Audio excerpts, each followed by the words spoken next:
தூத்துக்குடி அரசு மருத்துவக் கல்லூரி மருத்துவமனையில் மதுபோதையில் பணியில் இருந்ததாக கூறி மருத்துவர் கண்ணனை பணியிடை நீக்கம் செய்து மருத்துவ கல்வியக இயக்குநர் உத்தரவிட்டுள்ளார். புறநோயாளிகள் பிரிவில் பணியில் இருந்த மருத்துவர் கண்ணன் மதுபோதையில் சிகிச்சை அளித்ததாக வீடியோ பதிவு வெளியான நிலையில் விளக்கம் கேட்டு அவருக்கு நோட்டீஸ் வழங்கப்பட்டிருந்தது.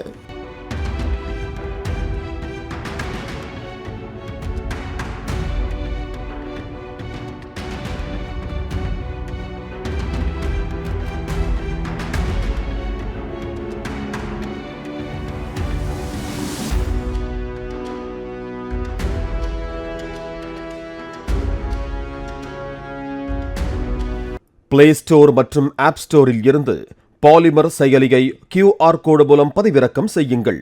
செய்திகளை உடனுக்குடன் பெறுங்கள்.